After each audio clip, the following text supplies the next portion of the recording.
All right, so this is what we wanted to do. We wanted to go ahead and not only rate these movies ourselves, because, you know, it's... Rate. Huh? Rank?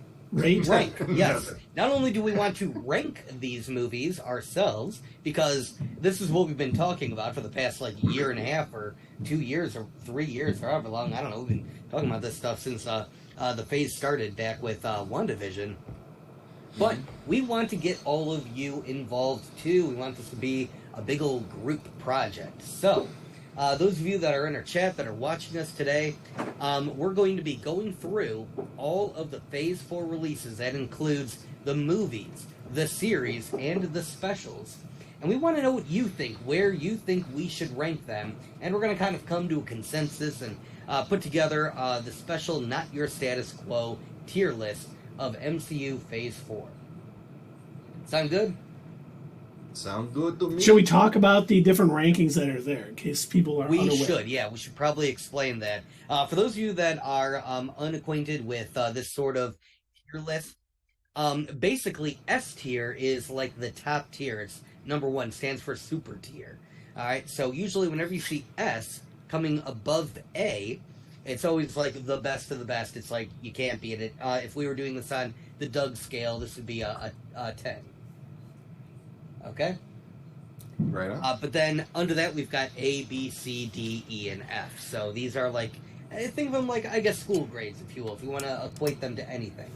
All right, so that's kind of what we're going to be doing. Like I said, we're going to be going through each one of the items by their release. We're talking a little bit about them, things that we liked, things that we didn't, all of that goodness, and then we'll be kind of figuring out where it kind of fits in our charts. Did I kind of hit the nail on the head, or could Absolutely. Oh, he said absolutely, folks. Oh, he said absolutely. Absolutely. But we also want your guys' opinion. We're going to be placing it. If you think we're right or wrong, please let us know. Because You're this wrong. is... Because this is a group thing. So, should we get started, gentlemen? What's first up, Douglas? We should. So, the first one on our list and the beginning of Phase 4. Now, the thing that was a little unusual about Phase 4 that was different from all of the phases that came before it, we now have Disney Plus in the mix, which means that we have series to go along with our movies.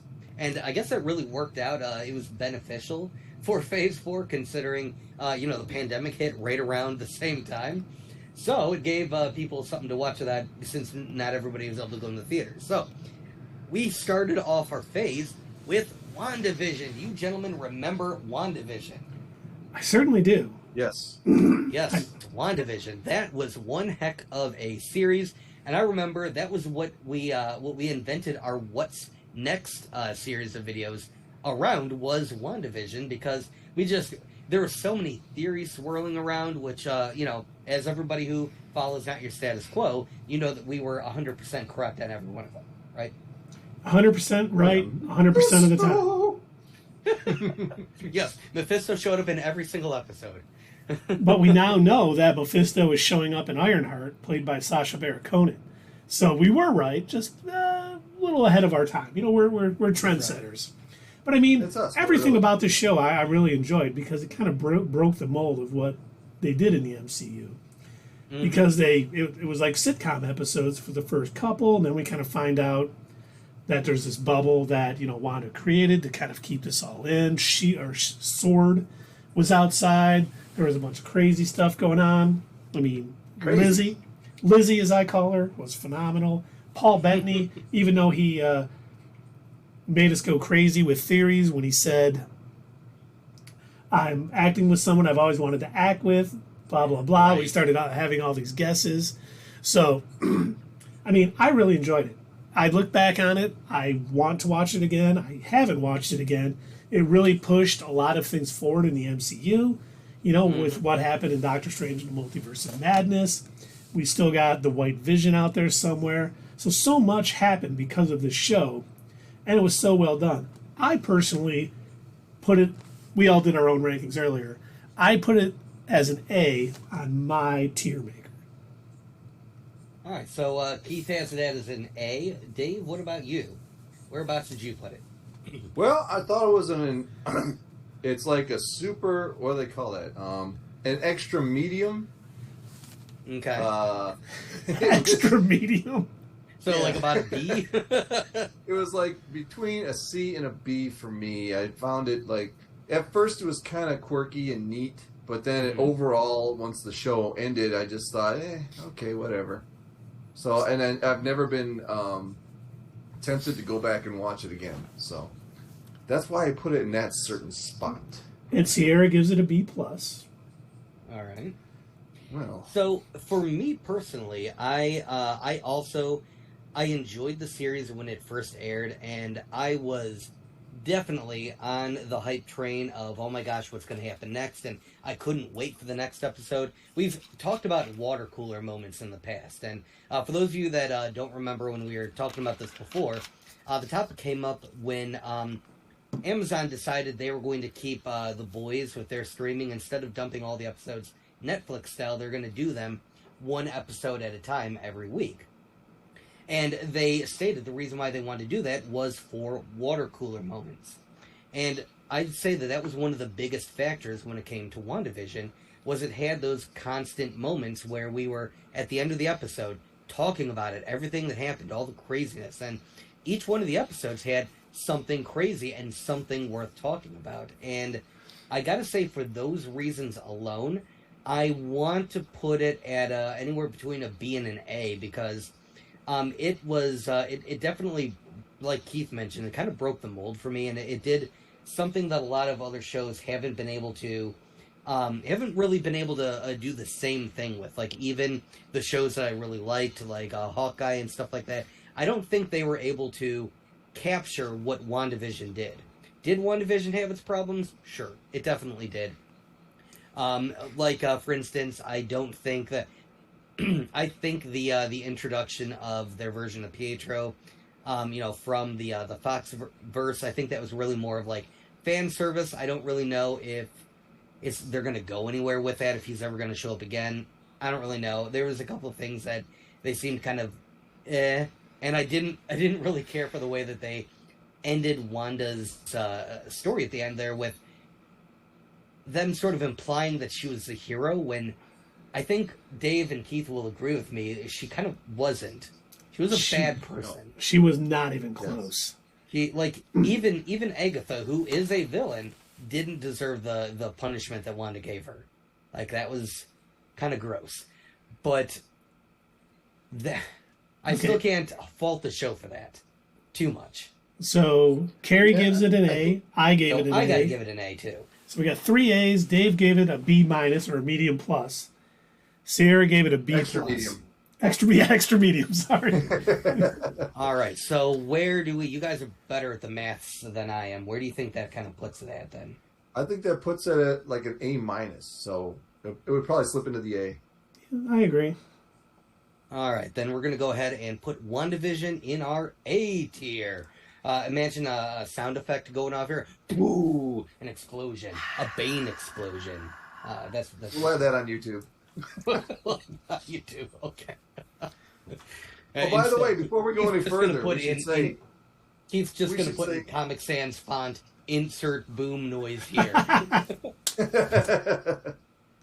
Before we go any further, we should say thank you for liking and subscribing and leaving comments. And you know what? We love them. Please keep doing it. Please, if you haven't subscribed, please subscribe. And we're big algorithm guys, so the more you comment, the more we get play in that area too. So please leave a comment below and let us know what you think, and we will respond. We'll let you know. We respond to every comment. That is true. We do. You guys are losing at this game, whatever it is. Even the weird. It's not a game. The really weird comments that we get sometimes. Tundra Walker is a little ornery because the Eagles have already scored. They're up 7-0. Oh. You only moved one piece since the last time I checked in. Well, we talk about each one, Tundra Walker. We're not just going to say this checkers. is this. It's like a re-review and enjoying them all over again for the ones we enjoy. And you know what? Before we move on to the next one, this is your opportunity. Make sure that you check out all of our videos surrounding WandaVision. There's like 86 different videos probably. So go ahead and watch all those when you're done watching this tonight. See us being right. See us being right. All right, so should we move on to the next one? We should. Will the Doug Loves Agatha conversation be continuing on Wednesday? That's Thursday, Tundra Walker. We switched our Let's Play to Thursday night and then Sunday night. But yes, the Doug Loves Agatha conversation will be continuing this Thursday at 8 p.m. Eastern Standard Time. It was Agatha all along for Doug. It was. It was Agatha all along, and that is why those shows are going to be my number one. S tier all the way. Okay, right. Next we have Falcon and the Winter Soldier. Falcon and the Winter Soldier. Who's going to start with that one? I can start. You know, I think this show suffered greatly from the pandemic. Because we know a few things that the actual plot changed a few times. The script changed a few times because of it. And the show really suffered because of it. Anthony Mackie was still great. Sebastian Stan was great. I enjoyed the Flag Smashers, how they changed them a little bit to kind of fit how they needed to be in the MCU. But it just didn't have the best flow to it. There was, issues with it, in my opinion. While it was still good, on the Doug scale, it's probably going to be about average. And that's why I pushed it to a C. Okay. Right on. David? I did as well. I was expecting a little more out of the show. This is back when I expected things out of Marvel because they did such a they had such a high standard with everything that came before it that I was like, I thought I was going to be blown away by this stuff, but I wasn't. I mean, it was a good story, but yeah, that whole virus line that they had to cut out. I mean, you can't rank the show on it because it didn't actually happen on the show, so you can't really. But I think it would have made it a lot better if they had that angle.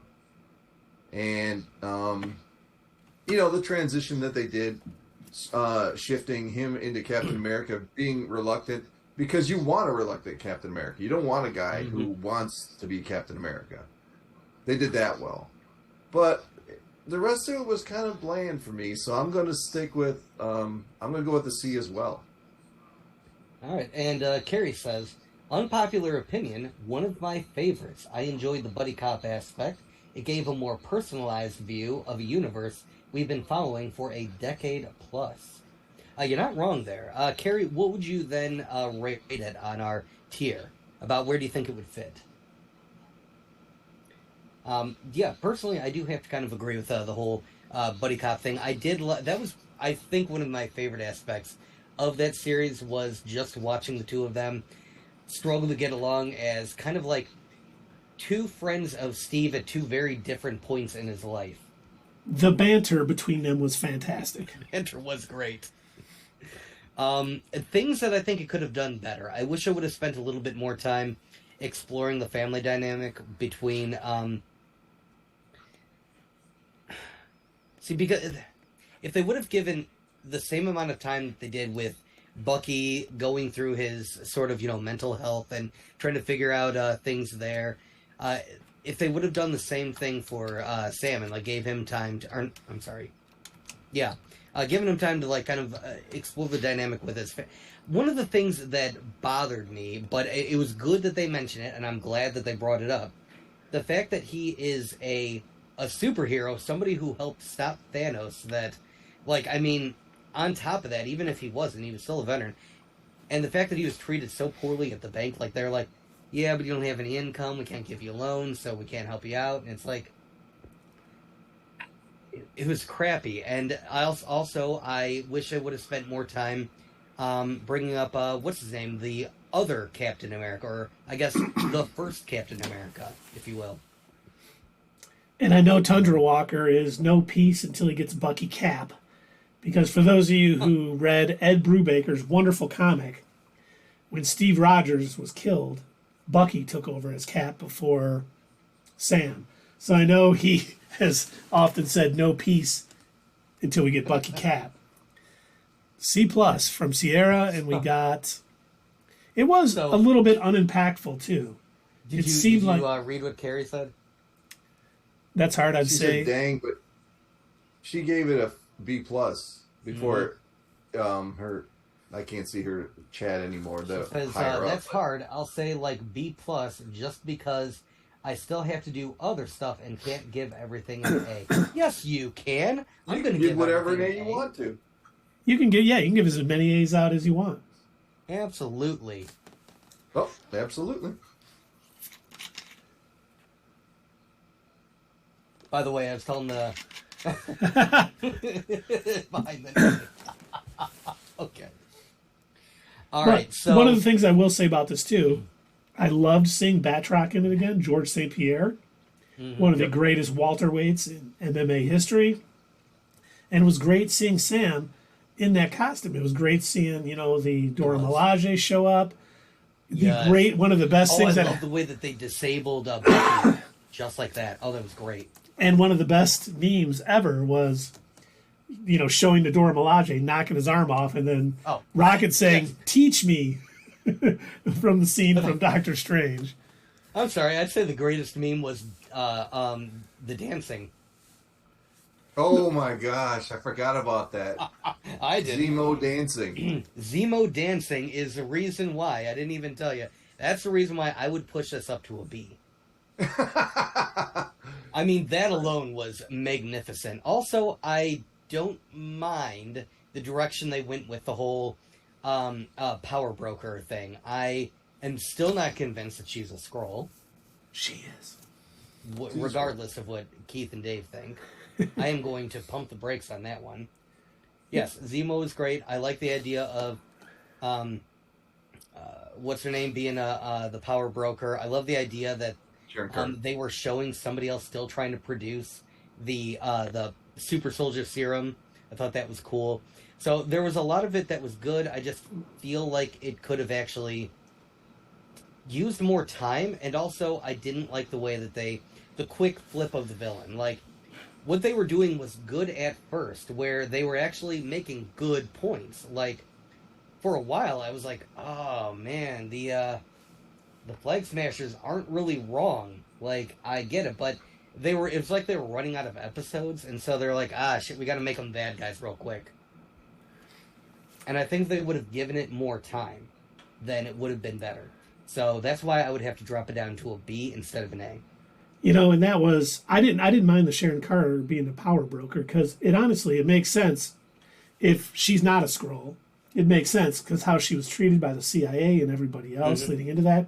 And if she's a Skrull, it also works because she's trying to infiltrate. So, I mean, they set it up so whatever way they do it, it kind of makes sense. And I like when stories like this, when they're doing a serialized storytelling, like they do in the MCU, sometimes you got to give yourself some room to go different ways in case it needs to. So I thought that was nice. I enjoyed, I can't remember Sharon Carter's real name. Emily Van Camp. Yes, Emily Van Camp. Emily Van Camp was awesome. Daniel was awesome. And everyone pretty much was really great in this. Even U.S. agent. I can't remember his name either. That's Kurt Russell's son. Yeah, Wyatt Russell. Yes, thank you. Wyatt Russell. Also, a little fun behind the scenes, not your status quo-ness. Those were the Falcon and the Winter Soldier thumbnails and videos were by far my favorite to put together. I had the most fun editing those videos and making the thumbnails for those. You really did do a great job on those. Why was it the most fun? It's because when you really started to get into it? I was really starting to get into it, and also I thought of the most jokes that would fit like with what we were talking about. I don't know, they just kept like springing to mind. I haven't been that creative since then. Well, we all know it was the WandaVision thumbnail that you made that got us in trouble. Oh God. No, that was the Darkhold. The Darkhold in focus, yeah. It still was from that time though. No Bucky can. No Bucky Cap, no peace. Yep. Jeez. Okay, so we've got an A, we've got a B, and I think we've got 3 C's. Sound about right? That sounds about right. Sierra moved into a B. Oh, Sierra moved into a B? Yep. All right. So where does that put it then? Sounds like a ABCC. sounds like a B. Sounds like a B. Sounds like a B to me. All right. Sounds like a B. I think they're far too generous already. Oh, don't worry. Don't worry. We're getting to some interesting ones in just a little bit. You wait until after we get to Loki. Oh boy. Okay, Loki's so next, right? next, speaking of Loki, we've got Loki. Loki was another one where I personally was theorizing a lot with this one because I didn't really know the direction that it was going, and I think that what made it the most fun for me personally was knowing that it was going to introduce the multiverse, and Dave couldn't do anything about it. That was chef's kiss to me. So, but yeah, the series was pretty good too. Yeah, Loki Well, was by far my favorite Disney Plus series so far. Tom Hiddleston was great. I love the story. I thought they did a great job with kind of how they handled the multiverse and time travel and everything they did.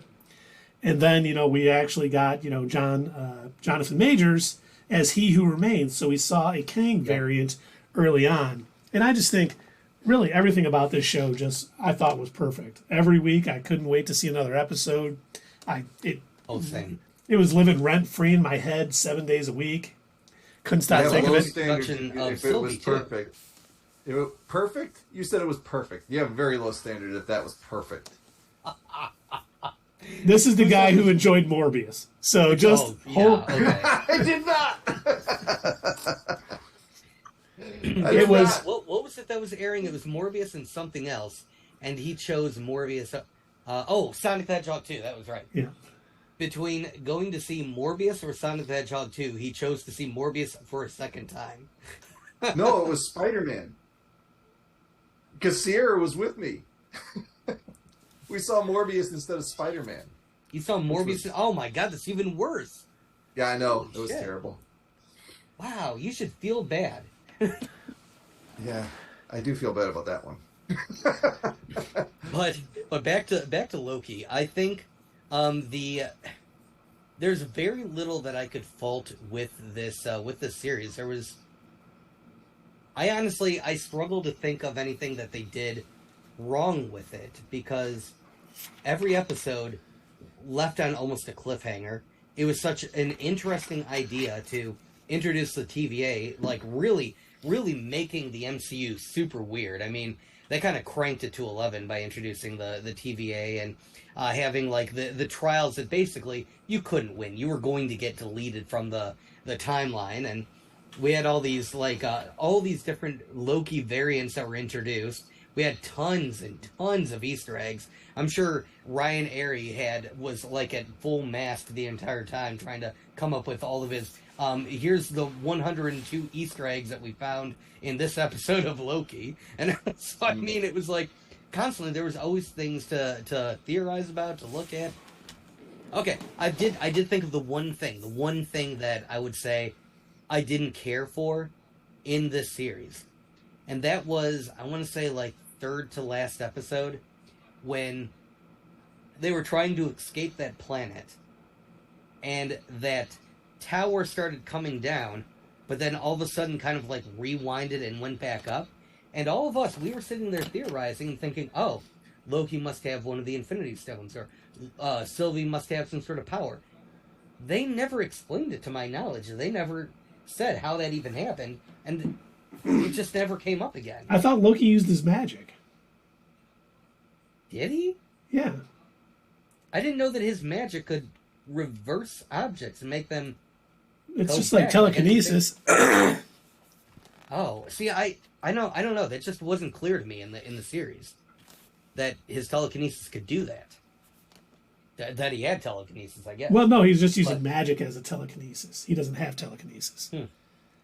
And it was. Sierra's right. That's just how powerful That's just Loki how is. powerful Loki was. Okay, all right. I will tentatively accept that, but that's really the only bad thing that I can think about it. So I'm going to need one of you two to help me out here because I don't know. I think it was really good, and I'm ready to put it in the A tier. Now, I was debating this while I was doing my own rankings, since I didn't get my rankings yet. And I decided I decided I was only going to put one thing in the S, but I decided to put two. One movie and one show. I thought that was acceptable. And I put Loki in S because, once again, it was the best thing we got on Disney Plus. Okay. And I enjoyed every minute of it. Well, the best part of that show was obviously the final episode with Kang. That was the best, or He Who Remains. But we all know it's Kang. That was the best part of that show. I was looking forward to it. I thought Owen Wilson would be good. He was good. I really didn't get into the Sylvie part because when she came in, it seemed to slow the show down a little bit, where he was, they were taking sidebars and just hanging out and talking to each other, and I just, it slowed it down. That was character development for both Loki and. What's that? It was character development for Loki and Sylvie. I mean, yeah, but it slowed it down. I mean, it didn't. I don't think it provided much depth. It was just like somehow creating a romance between him and his alternate version that was a woman. So that was a little icky. That's kind of weird, but I didn't like it. I thought overall, I thought the show was kind of boring. I wasn't as enamored with it as you guys. So, but I still gave it. Did you guys give a rating yet? I gave it an S. I said A. Keith said S. You give it an Yeah, okay. I would give it a C. Nothing has been above a C so far for me. Okay. How about anybody else in the chat? Yeah, Carrie already gave it an A, I think. What did Carrie say? I think Sierra and Carrie both gave it an A. You can go with an S, Sierra and Carrie, if you want. Loki is an A plus. We do have S's. Wouldn't she have technically? Oh, she says S. Okay. So Sierra says S. Wouldn't she have technically been his sister? No, I don't think she would have been his sister. She was a variant of him. Yeah. So she would have just literally been a female version of him. Yeah, it's like Beth and Beth on Rick and Morty. Yeah. Oh my God. Yes. Wow, I forgot about that. Yeah, that's basically the same thing. 50 minutes in, and we got our first Rick and Morty. Hey, check out the nice shirt. Job, Dave. All right, so we've got, 3 S's. I gave it an A, and Dave gave it a C? Yep. Wow. That would have to make it an S. What's that? I think that makes it an S. I think that does make it an S. Wow, all right, so that gives us our first boom explosion noise. Put an explosion sound effect here, Keith. That gives us our first S tier with Loki. But don't worry, the people who are a little worried that things are a little too highly rated here, we're about to get into it. Yeah. Yeah, everybody relax. We're about to fix that, don't worry. With our next speaking of a probably first, we've got Black Widow. Oh boy, Marvel. What were you guys thinking with this one? A very forgettable movie. I wish I could say it was forgettable. I would have been kinder to it if it had been forgettable.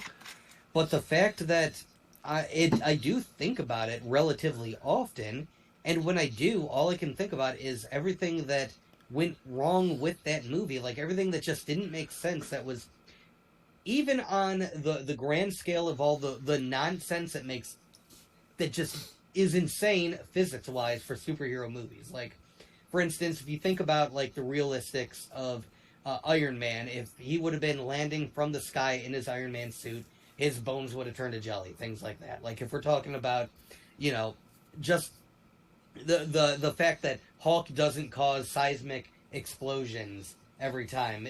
So there's a lot of nonsense that you just have to accept when it comes to these superhero movies. But with Black Widow, they decided, they're just like,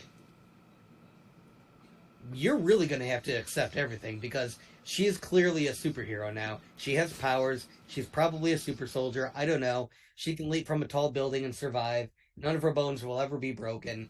She can be shot. Nothing will happen. She can be hit by a car and knocked off a bridge. Yeah. With There are so many things that they should have, because I'm sorry, but Black Widow is a good character. And the way that she was in Avengers, in Iron Man 2, in most of these other movies where she was like a substantial good part of the film, I mean, oh my god! And then her performance in Endgame, fantastic, fucking fantastic. That was so good. I loved her performance in Endgame, and then for the follow up to be her first solo movie, which I'm sorry, but Marvel was way behind with that one. I feel like they were attempting to play catch up because DC released Wonder Woman, and they did not put the effort into this film that they should have. Oh yeah, I mean, falling from the sky. First of all, I don't know what I want to call it. Lab. What was it called? Training facility up in the sky that no one saw. There was never not a cloudy day. Right. I mean, it was always just a cloud in front of it. And if there was, wouldn't they think to look like, what the fuck is that? Oh, sorry, family show. What the hell is that up there? Yeah, the whole and then just breaks her nose and that foils the villain. I'm gonna break my nose and that'll foil your villain. So, while I wouldn't say that Black Widow was as bad as Wonder Woman 84, it's definitely up there for me. I would put it in the E tier easily. Yeah, you know what? I gave it an E as well. Here's where we are consenting. I agree. Now, while I enjoyed it a little bit while we watched it, I think I liked it the most out of all three of us. I have not had any want to rewatch this movie. The whole floating, if it would have been an underground facility where they were doing this and stuff, it would have made a lot more sense. And, I wanted a full-fledged spy movie. We really didn't get that.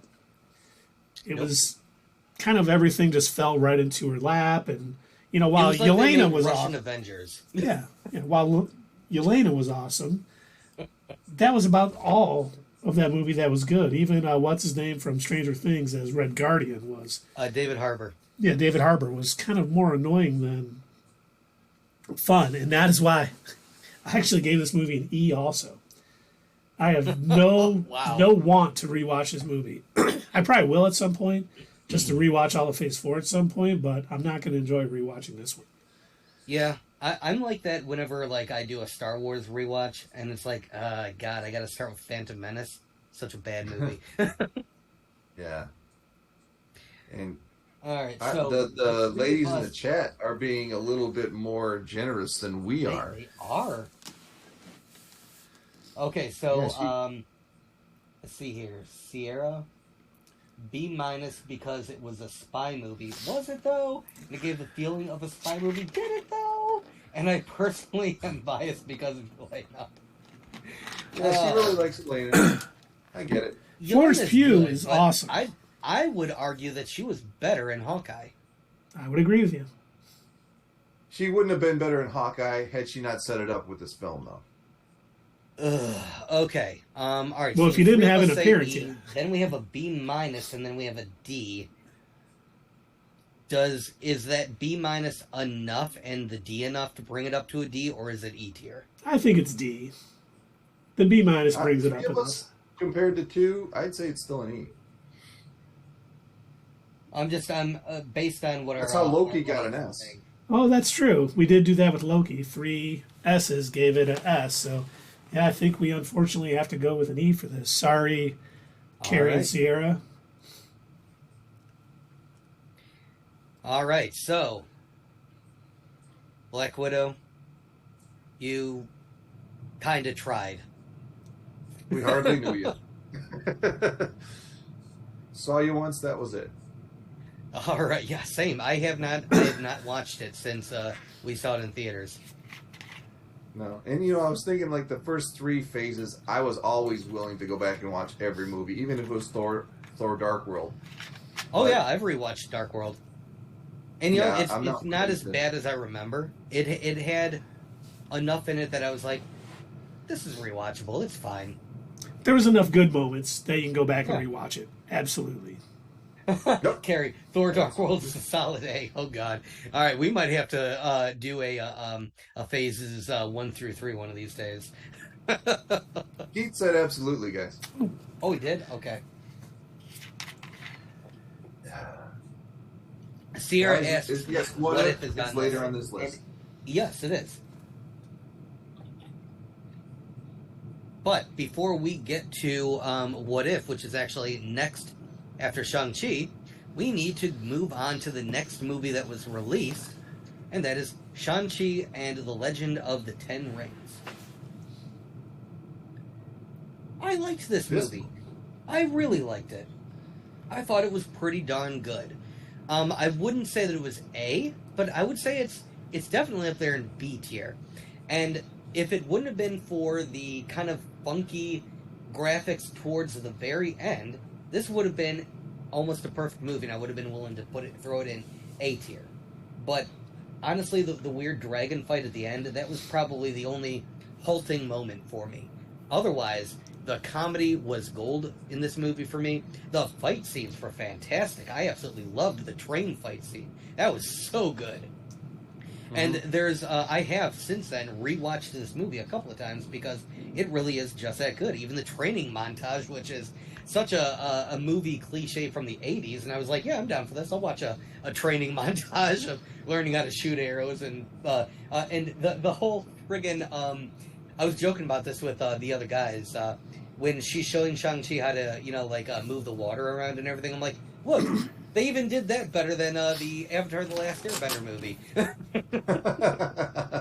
It's like, look, it's possible to do element bending the right way. So, yeah, I'm willing to throw this into the B tier. What do you two say?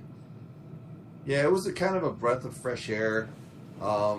From what the ones that we had just rated, and I was thinking, oh man, is this going downhill? And then that came out, I was like, that's nice. I mean, I didn't feel like it followed a Marvel formula, even though people say it did. I felt like it was new. There was kung fu, or I don't know if it's kung fu, but and I thought Awkwafina was kind of funny. It was just a new character, new angle. I liked it all the way around. But I didn't give it an A because to me A or above would be like something in the first 3 phases. I would watch this movie again, but I think I would give it a B. See, I really enjoyed this movie.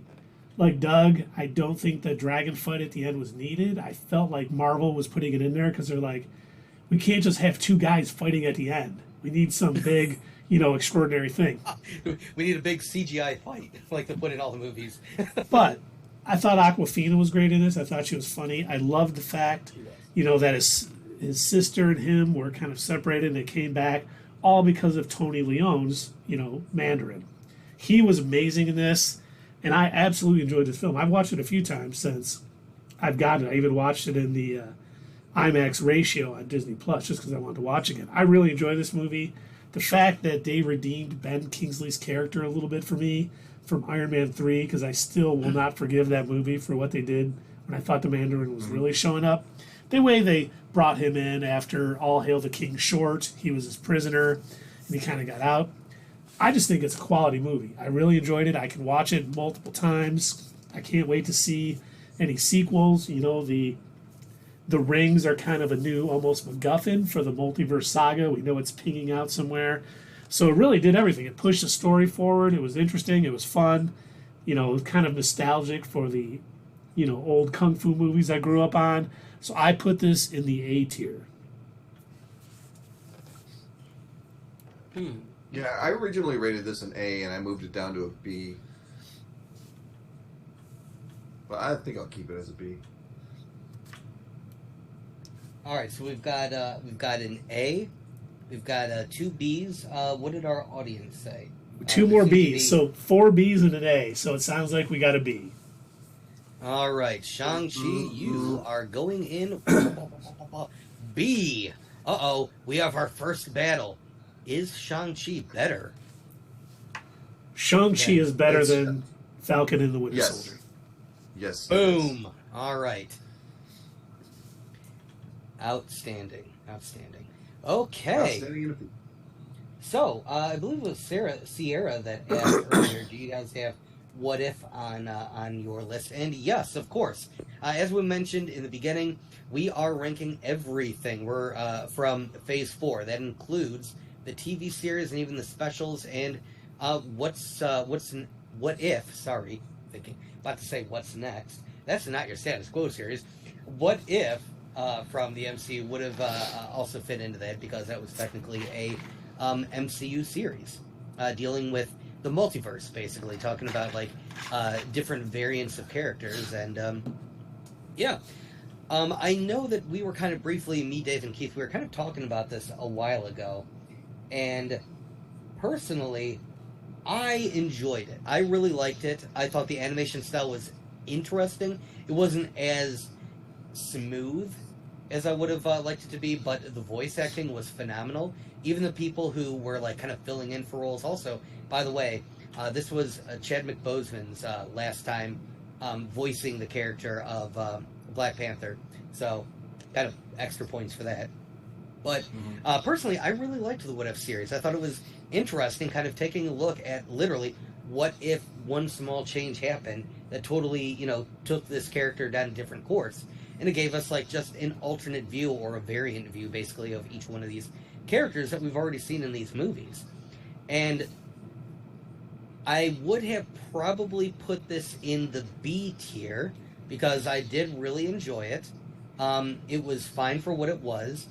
They unfortunately cut out one of the episodes that should have aired. I don't remember why Disney made that choice.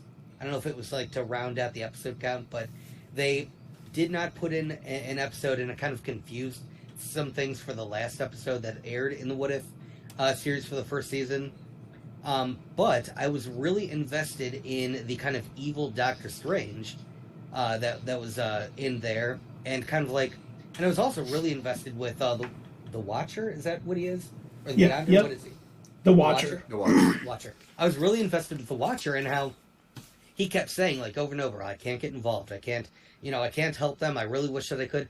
And like towards the end, when Ultron got a hold of all the Infinity Stones and was, friggin' destroying all of the universes, he was like, oh my God, I've got to do something. I need to stop this.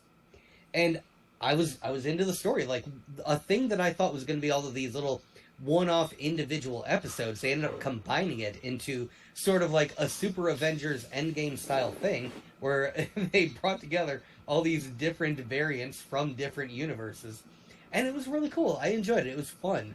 I didn't care for the zombie episode. I thought that was stupid, but all the rest of them were good for me. So Don't hold I'm back, willing Doug. to put this into this year. That's where I think it fits for me. What did you give it, Doug? C. Okay. Because I enjoyed the animation style. I enjoyed a lot of the voice acting that went into it. Most of the stories were pretty interesting. Actually, no, I'm sorry. I take that back. B. Okay. But I agree with Carrie. I thought there was going to be a lot more coming off of this and stories, continuing. And they just seem to make these stories. And then it's a multiverse thing, but we're not going to ever touch it in the actual MCU. So it really didn't. But we did. We got a return of Captain Carter. We did get a return of Captain Carter. But while I enjoyed it, I think it suffered from really feeling so far, a lot like Moon Knight was, so far away from the rest of the MCU. And while I enjoyed most of it, I think because of the fact that, I love the Ultron storyline. I thought that was so cool. Ultron almost took over the entire universe, and oh my God,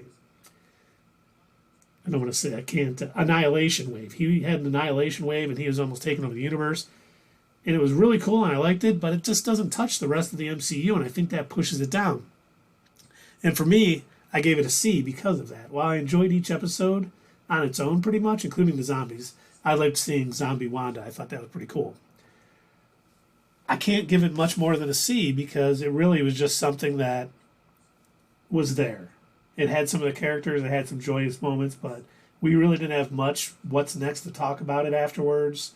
We did get Captain Carter out of it, but we didn't get the Doctor Strange that we thought we were getting in, That's Multiverse true. of A lot Madness. of people were saying that, based on the preview, a lot of people were saying, oh, you have to watch What If to understand Doctor Strange and Multiverse of Madness, and it turned out you didn't. Yeah. In fact, I think we even fell for that too. I think we were under that same assumption. It was very Doctor Who in the way that if you watch Doctor Who, I don't know if you guys watch Doctor Who, but every episode in a season doesn't seem like it's connected, but when you get to the end of the season, they always manage to connect all the shows. That's what this one was like. And, when I heard it was going to be animated, but it was going to play into the greater MCU, I was like, how's that going to work? And, with the Agent Carter thing, that did come out, but the rest of it, I don't know. I just, it was all right. I didn't love it, didn't hate it. It was cool to watch. Sierra loved it. She gives it an S. I will agree with you, Keith. There really wasn't anything to theorize about when it came to the What If. To me, it was fun. It was just fun to watch. And, while we couldn't get any sort of videos based on it, like, I honestly don't even know what we could have said about it other than, what we thought of each individual episode. And I think that's honestly about it. I don't think we actually did individual reviews of each episode, did we? We did not. No. I didn't think so. Yeah, there really wasn't much to actually say about them other than the fact that whether we liked them or we didn't, whether we thought they were good or not. I think it would have been made more sense for our channel to just review the entire series, which is kind of what we're doing now. But yeah, for me personally, I enjoyed it, but it looks like let me see here. You're giving it a C, Keith, and Dave. What are you giving it? I gave it a D. You gave it a D. All right. And Sierra gave it an S, and what did Carrie gave it an F. Carrie gave it an F, I think. She did. Oof. Sierra says, "I fully understood that it might not have been connected to the movies, just as it was good. I would have been happy if it was directly connected to the movies, or if it wasn't." So she Worse she than liked it Black anyway. Widow? Ouch. Wow, yeah. She's not into zombies, it says. Yeah, Harry is I not. didn't care for the zombie episode either. I thought that was kind of dumb. Wait, Dad, why? What do you mean, why? Why did I give it a D? Because I thought I explained that just now. I didn't think it was special, but I didn't think it was bad either. So a D's fine. Oh my God! Oh, jeez. Okay. You know why she's saying all that stuff is because she's an artist and she likes the animation. I think that's it. Am I right, Sierra? Well, the animation was cool, absolutely, but that Yeah, doesn't cool. that doesn't make Absolutely. it. Oh yeah.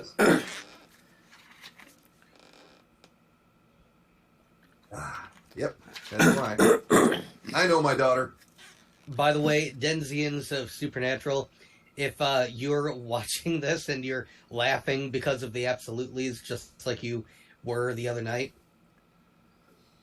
I don't like any of you. I just want you to know that. How could you remember any of them after what they made you do? Oh, God, I don't know. All right, so, wow, we were kind of all over the place with this one.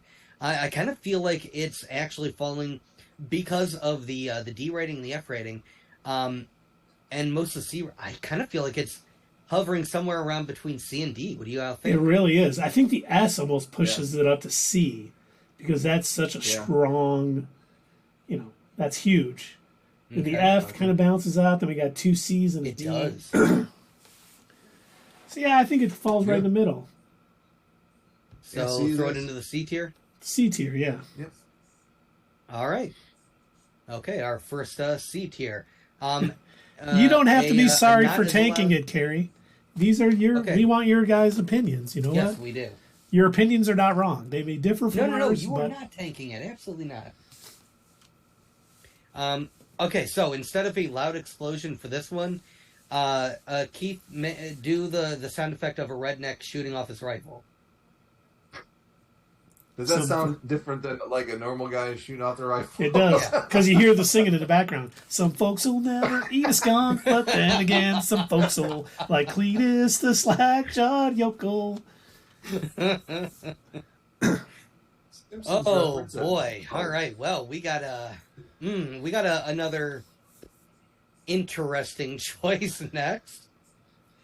We have the Eternals. That is our next film. You know what? Yeah, I'm gonna let one of you talk about this first before I start loading the coal up into my hate train. Dave, would you like to go The thing about first? the Eternals is it was just a movie. I mean, I didn't hate it. I didn't love it. Obviously, I don't even think I liked it. It was just a movie. It was Morbius level movie, and that doesn't mean I like it. It Guys. was certainly the movie. Wait, it was It Morbius was a level, so you're movie. giving it an S? Stop. Yes, it was. It was. I don't know. I wouldn't see it again. It was just like blah, and it covered 7,000 years. You know, so how many things can stick out of the ocean without referencing it ever again? Ugh. You know, at the end of the movie, we got something growing out of our planet here, and we're not going to address it at all. And in fact, we're going to stay out of every conflict because I don't know, no reason. Well, they're not could end the deviants. universe. Well, yeah, I mean that's what they said, but come on, something's threatening half the universe, and you just be. I thought that Thanos was a deviant. He is. He's part deviant in the comics. So I mean, there's their reason, but I guess they were just they had to take a nap that day. I don't know. Poor plot, poor story. I mean, the Eternals could be something special, but they killed my favorite one already, Icarus. So I was like, where can they go with this? And you know, Harry Styles coming in at the end, and then they're hinting at a Eternals 2. I don't think anybody's waiting for that movie. So No. what did I give it? I gave it an E. Yeah, a lot of what Dave said is absolutely accurate. I always talk about how is it pushing the story forward for the MCU, and the Celestial being stuck in the ground, and it's never been referenced again. There's been nothing to it. It's just a plot thread that's kind of dangling there. Never been a fan of how they ended that. The movie had some good moments. I really liked seeing, oh my God, I can't remember any of their names, but the fast lady fighting Icarus. And I used to know all their names. And it just overall, while there were some moments that I was like, oh, that's pretty cool. Mercury. And that's all right. It's not Mercury. It's, It's something like that, though. yeah. It's just overall, and Salma Hayek, who I absolutely adore as an actress, and, I will call her Jolene, but Angelina Jolie. My son was singing Jolene by Dolly Parton today and putting his name in it, so it's been stuck in my head all day. But, I mean, overall, it just didn't do it. I mean, when I first watched it, I was like, yeah, it's fine. But I watched it again when it came on Disney Plus, and I was like, man, so much is really wrong with this. Now, I was a little nicer than Dave. I didn't give it an E. I gave it a D because I do think, it had some things I like the post-credit scene with Star Fox and, oh my God, I can't, Pip the Troll, which was, voiced by Patton Oswalt, which was great. And then not only seeing, yeah, the plot it would have been better to not do 7,000 years and kind of make it a little more concise. That certainly hurt the film too. But seeing, seeing the ebony blade and Dane Whitman opening it, and then hearing Blade's voice, "Are you sure you want to do that, Mr. Whitman?" That was great. So because of the post-credit scenes, I moved it up to a D. But certainly was one of the weakest films in the MCU. All right, Doug. Rip at it. Yep. So I have not rewatched this. I think I actually would have been even harsher on it if I had. So most of this is based on memory. And even that isn't very good because this is one of the few MCU movies that I think I might have slept through parts of it. There are so many things that it did wrong that I cannot for the life of me think of what the thought process was other than I think somebody, and I don't know if the blame is put on Kevin Feige or what, somebody said we need an Eternals movie because we have to introduce Celestials. We also have to do a backdoor pilot for Star Fox and Pip the Troll because they're going to be important in other movies. But otherwise, as you guys have already said, and I don't want to beat a dead horse, the plot didn't make any sense. It was all over the place. a lot of their excuses for why none of them have ever showed up or done anything else also didn't make any sense. Plus, if you combine the Eternals with Thor: Love and Thunder, now we've got this issue of, okay, are gods real, or were they deviants, or were they Eternals, or like what is the case? Because they conflict with each other, and I get that that's probably fine for comic books where a lot of times you're not going to have too much crossover, and they're able to sort of like retroactively undo something like, oh well, I know that we said in this one that gods are real, but now it turns out that they're actually like comic books can get away with that kind of stuff. Movies not so much, and the conflict doesn't really fit in the MCU. It almost feels like it doesn't belong. And then also, like what Keith and Dave have pointed out, that Celestial kind of being born out of the Earth part way. I'm sorry, but again, that's one of those, like, I get that in superhero movies you do have to suspend some disbelief, but I'm sorry, that would have caused major catastrophic things to the planet Earth. A giant part of it emerging, it would have caused oceans to move, land masses to move, several floods, volcanoes erupting. Like, I mean, there's just no way that you get around that. And yes, I am waiting for it to be referenced somewhere, but my bet is the only reference we're ever going to get is from like some future Spider-Man movie where they kind of tongue-in-cheek joke about it like they did with the Blip. That's the only thing, honestly, that I expect out of it at this point. But yeah, I didn't like it. I didn't like it at all, and I have no want to go back and rewatch it because there was nothing even enjoyable about it. I can't even say that the end credit scene fixed anything for me. I think that was like, it was like, oh, it's Patton Oswalt, cool. But I think the reference. What's that?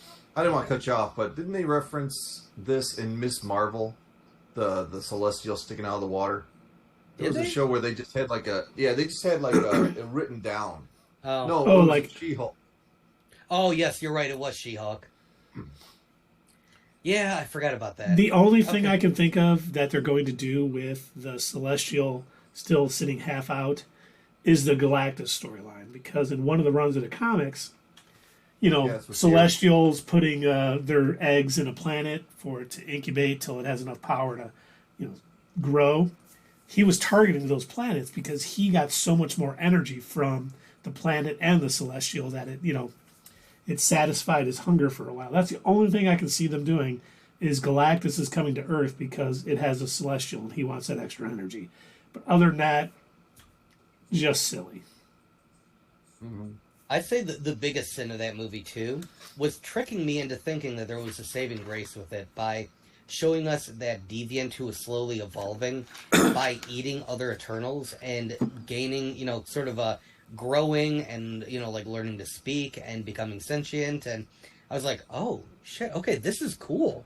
All right, this might actually go somewhere. I'm starting to wake up from, drooling in my theater seat. And then they're like, okay, the story is boring. Let's kill him so we can do more Celestial shit. And I was like, you killed off the only cool part about your movie. That was literally the only thing that I was even vaguely interested in, was seeing where they were going to go with that deviant.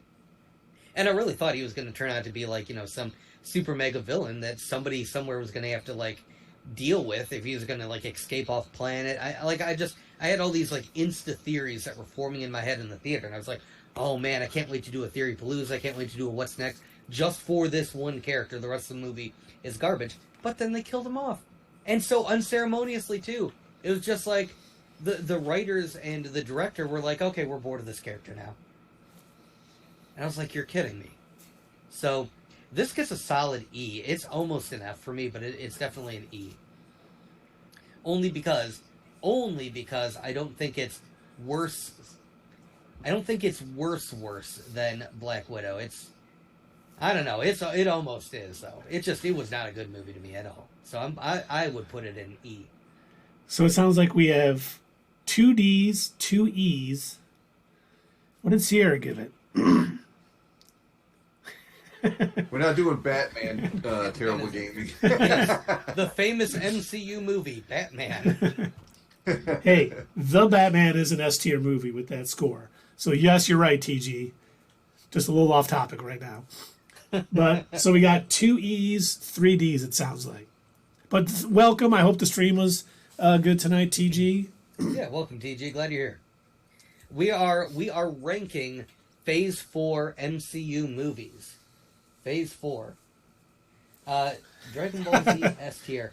I don't know, man. I can't put that in S tier just because that's one of those where I have to treat Dragon Ball Z a lot like I treat Bleach, where I have to know, like, I know for a fact that I'm going to get 10 minutes of actual episode, and then I also have to know which entire, like, you know, like 3 episodes in a row to skip just because they're filler and they don't matter. So he's trolling.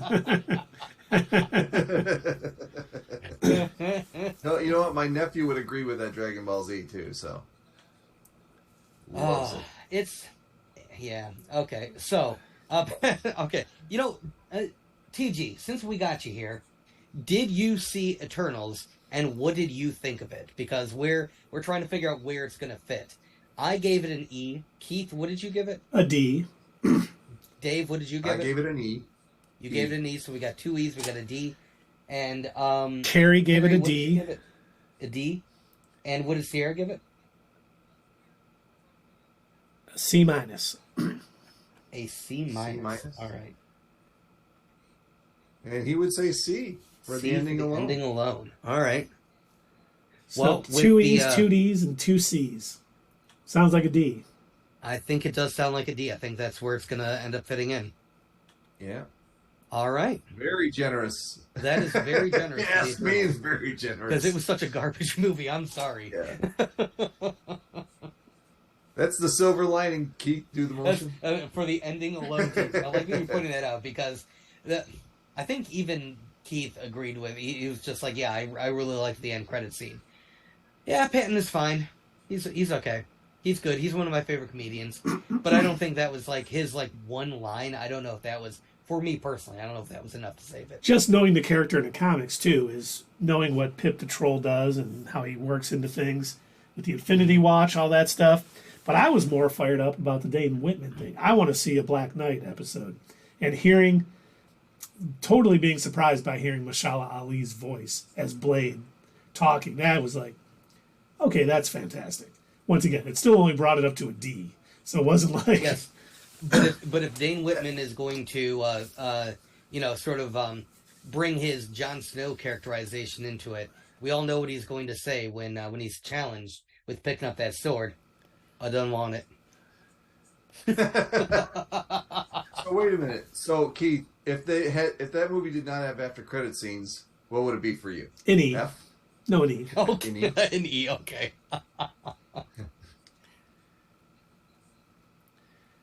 No, seeing the Celestial's face in the sky was pretty good. Yeah, I forgot about that.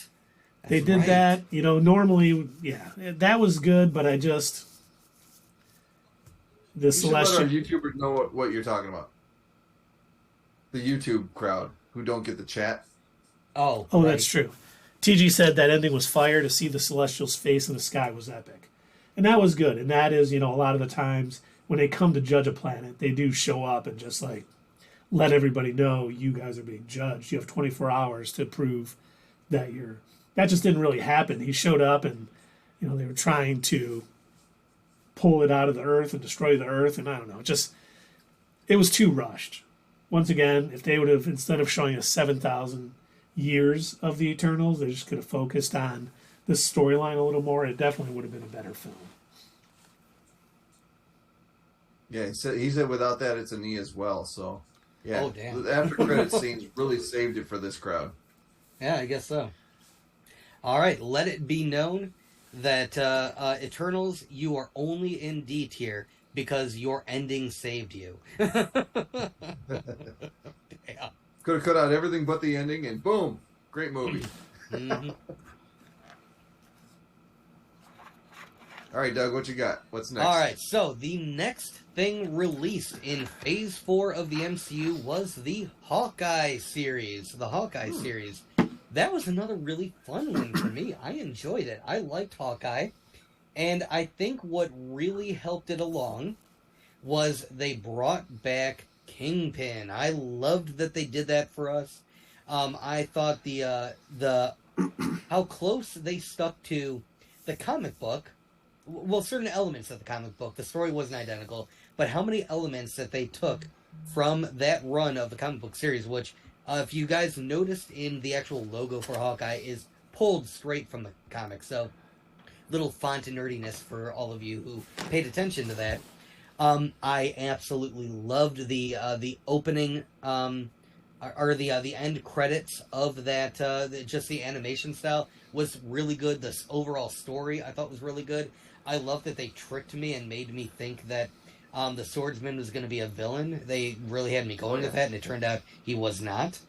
Come on, bro. I love that after it. To me, it felt like it came off the heels of watching, Black Widow basically be, a super soldier, and then watching Clint, actually be, oh my god, yeah, falling from a high surface hurts.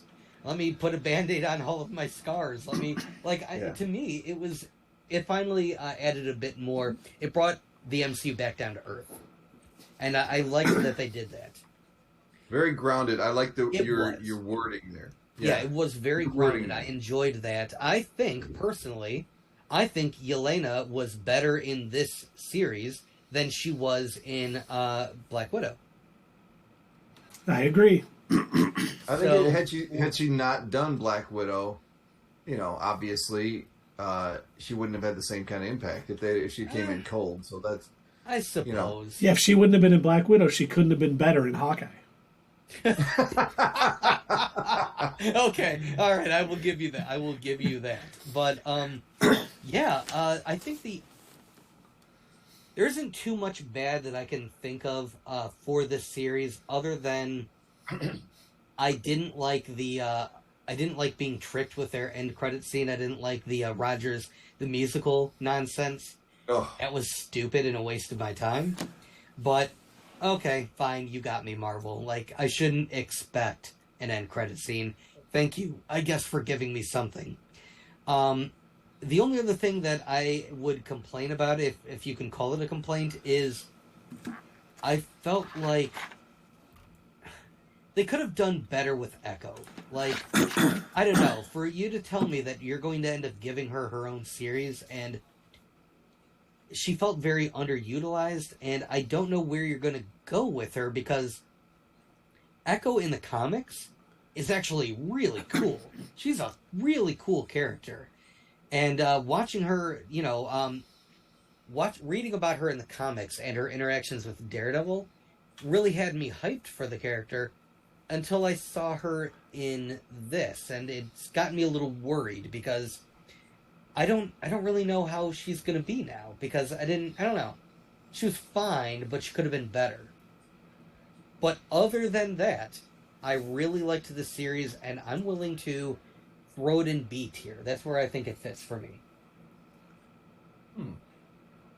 Yeah, sure. I love this series. I agree with Sierra. Yelena with Kate was amazing. I mean, oh my God, what's Kate? The actress who played Kate Bishop. Haley Steinfeld. Yeah, Haley Steinfeld. When she first she wasn't going to be able to take this role because of filming with an Apple series she was doing. When that freed up, I mean, she was fan casted as Kate Bishop, and she really absolutely nailed the role. She was great. Her interactions with Yelena was great.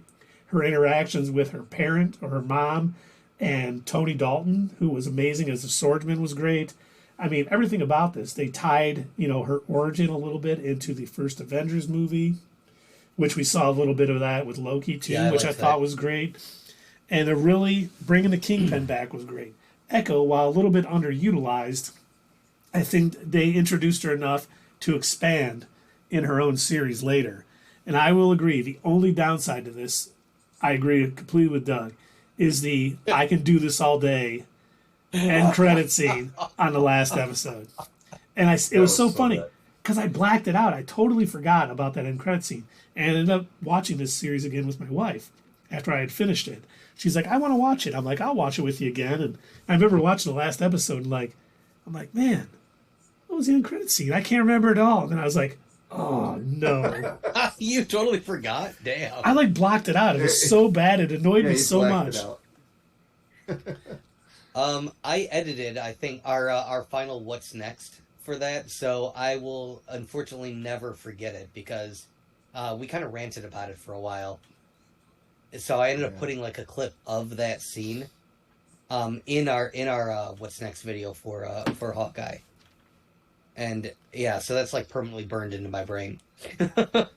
But because of how much I enjoyed it, how much it pushed the MCU forward with Kingpin, with Daredevil coming in, with Echo, with Kate, and hopefully the Young Avengers, I think everything was just really well done. And the plot just worked in every way. We got some silliness. We got the Pym arrow. We got, a lot. We got Trust Bro. Yeah, we got Trust Bro. Yeah, that was great. And this was, Doug mentioned the Matt Fraction series from the comics that this kind of took from. And they nailed all the major points of that comic series extremely well. It's my favorite Hawkeye series. In the comics, it's what we gave away as our giveaway. And this show just nailed it. And that's why, I would have gave it an S, except for the I can do this all day post-credit scene. It's going to knock it down to an A. I wouldn't be that generous, guys. As usual, I'm the dark cloud. I thought it was good. Just hearing what you guys were saying about it, it brought back some memories. I really liked the way, the older Hawkeye, Jeremy Renner, showed that he's human, and not as he's just an amazing shot, and he's got this amazing skill, but he's human. He gets hurt. He has to heal. He has a family that he wants to hang out with, and he wants that more than he wants to be a superhero. That part of it, grounding it, making it, seem like, all right, not everybody is like, has this incredible super life. That was a cool part of the show. I thought the friendship that you guys are talking about with Yelena and Kate, I thought it was a little bit rushed to be as far as like them being like best friends. Like they were kind of pushing out on all these little videos in between.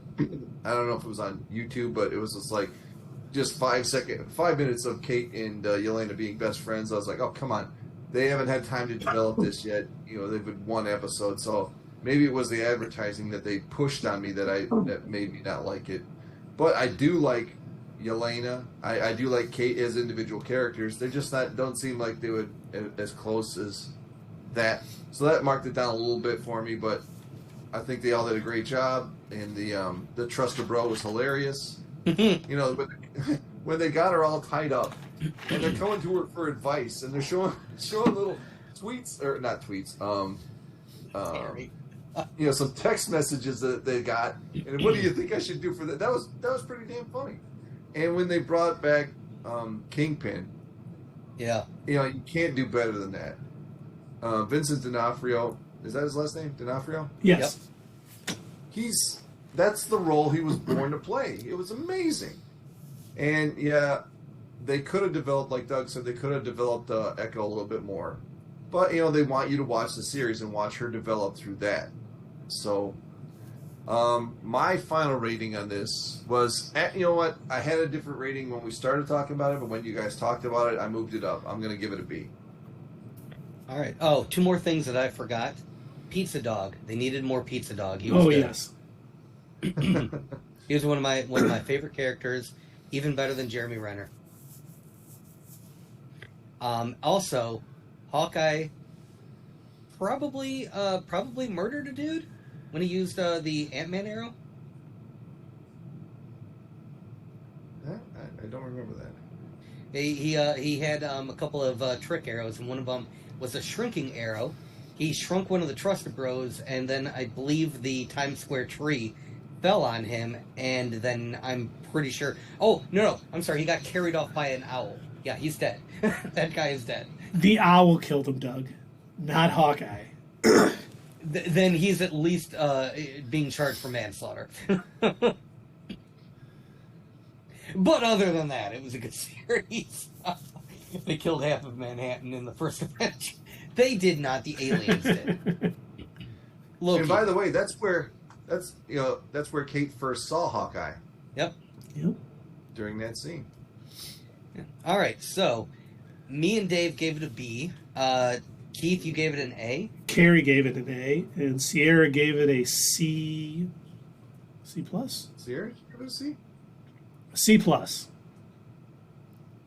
All right. And TG did not watch it, so we got a C plus, 2 B's, and an A. I think we're looking at a B settles in now, at yeah. a B. What do you think? It sounds like a B to me. All right. So, Hawkeye, you are now in a battle between Falcon and the Winter Soldier and Shang-Chi. Who shall win?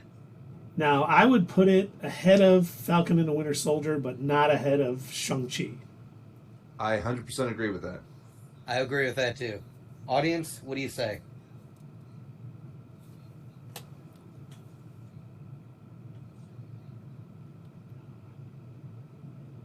Watch the lady. Watch where it goes. All right, Carrie agrees with that. Okay, and Sierra agrees with that. All right. All right, so in our B tier, we have Shang-Chi, Hawkeye, and Falcon and Winter Soldier. All right. Now, it brings us to the movie that I think all of us have been waiting to talk about again. You put agree, Sierra. That's why he said that. Yeah. Oh, she put yes, yeah. But she might not have been talking about that. Oh, okay. Sorry. Okay. We'll fix it. I mean, it's already fixed, so. Anyway, the movie that I think we have all been waiting to talk about again, because I'm pretty sure we're all in agreement that this was probably one of the best things to come out of Phase 4, and that is, in fact, surprisingly enough, the Sony MCU combo effort of Spider-Man No Way Home. And, gentlemen, I'd say that this was so good that we saw it twice. Both the original theatrical release, and we even went back and we watched the even more fun edition.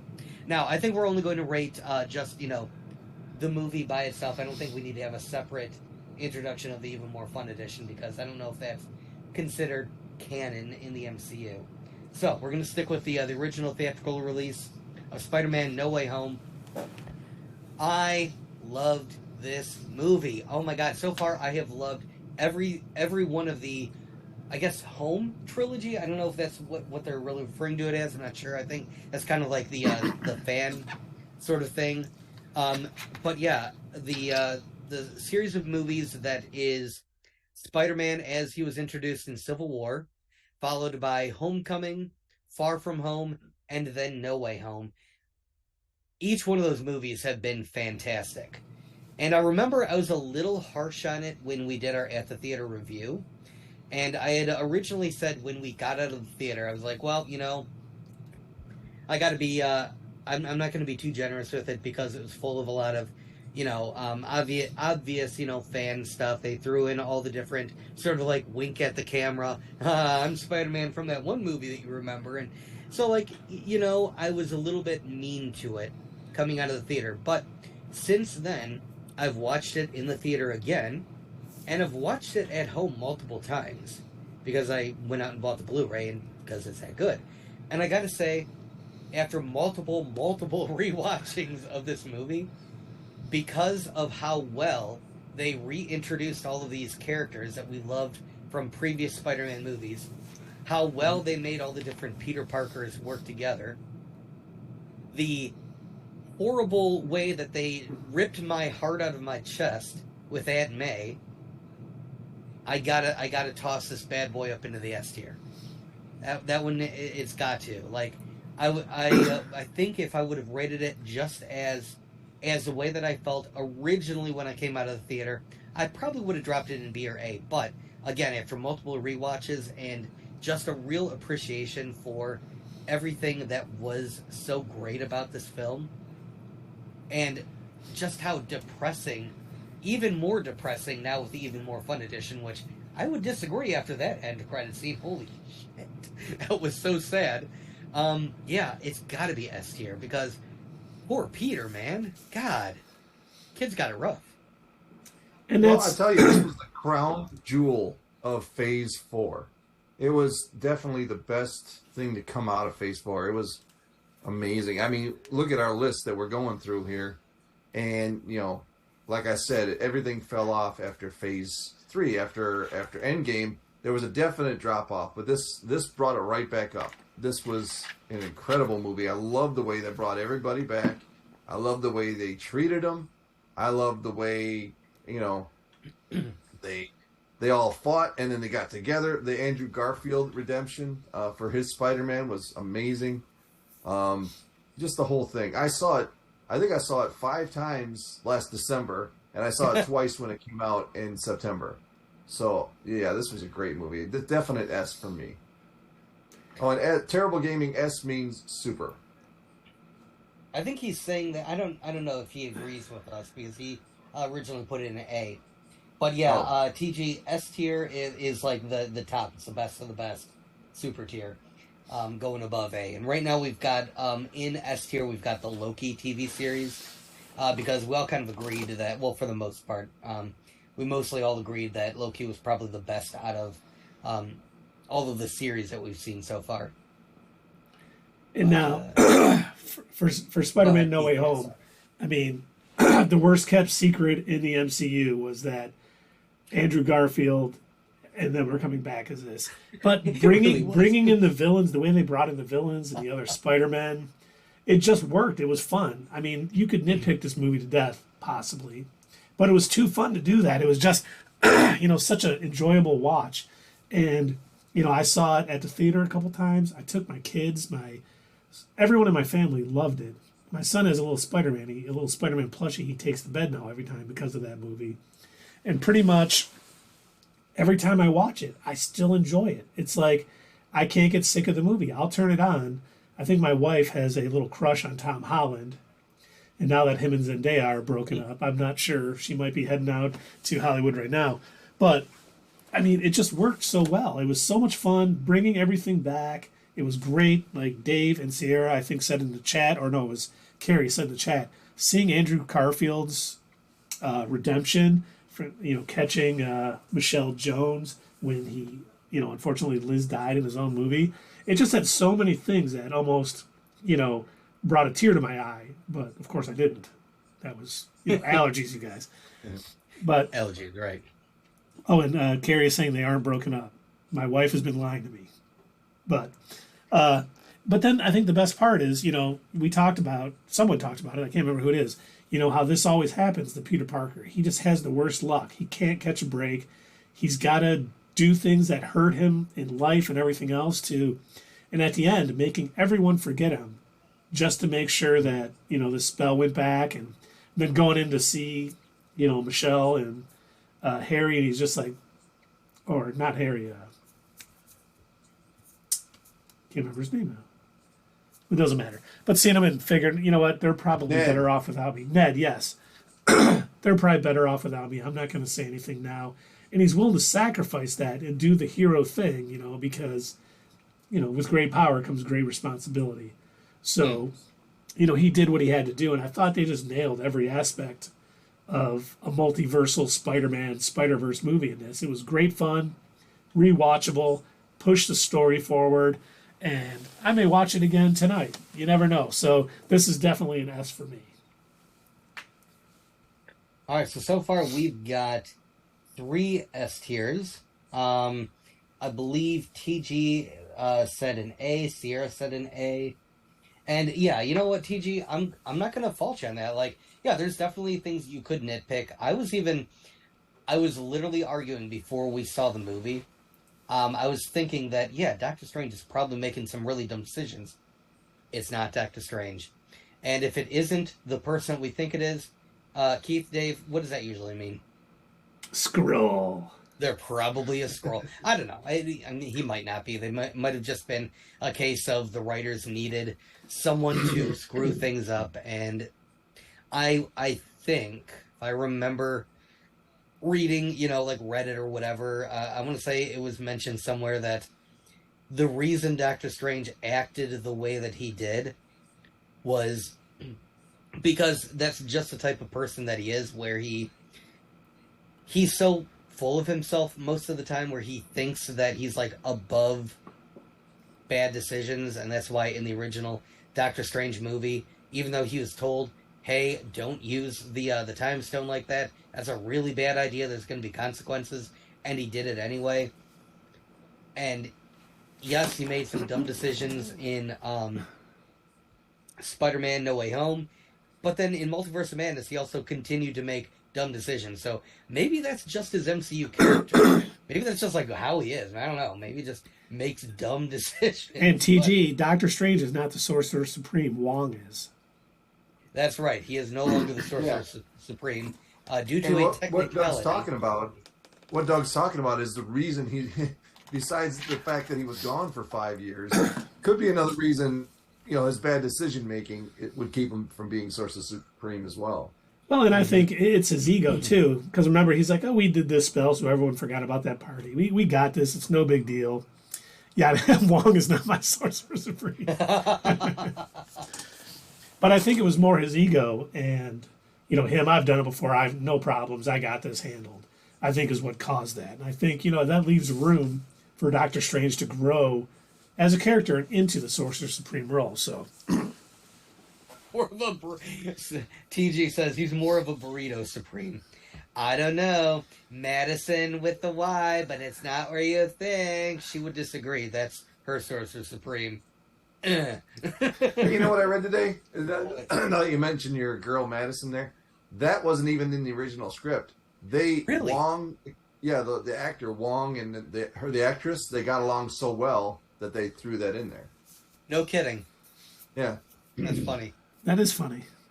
It's good they change things when you got chemistry like that. Okay, so it looks like we have 3 S's and 3 A's. Oof. Wow. We don't have a middle category, so we just have to give it an S. I agree with that. I tell you what, I'm going to give more weight to our audience. So what do you think? With your 3 A's and our 3 S's, where are we putting this at? Well, I like that. Let's give more weight to our audience. We can give it an S+. Oh, Carrie, S+. Jeez. Oh, that's right. Carrie loved...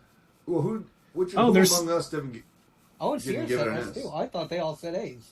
Well, they did. I think they're saying make it an S because of the time. Right. Terrible gaming. I know nothing. That is not true. Jon Snow, why are you at TG's house? So it is an S. All right. We are giving you your throne in the S tier, and I don't even think I need to argue that whether it's better than Loki or not. So we do not. It's better than Loki. Sorry, Loki, you are Carrie good, is right. She put like 4 S's on when we first brought it up, so she was. She did. Right, You're right. I'm sorry. Wow, that's a lot of S's. Well, she meant it, man. And don't forget to tune in soon to part 2 of Not Your Status Quo, ranking Phase 4 of the MCU. And don't forget to hit us up at Twitter, leave a comment down below, and we will see you next time on Not Your Status Quo.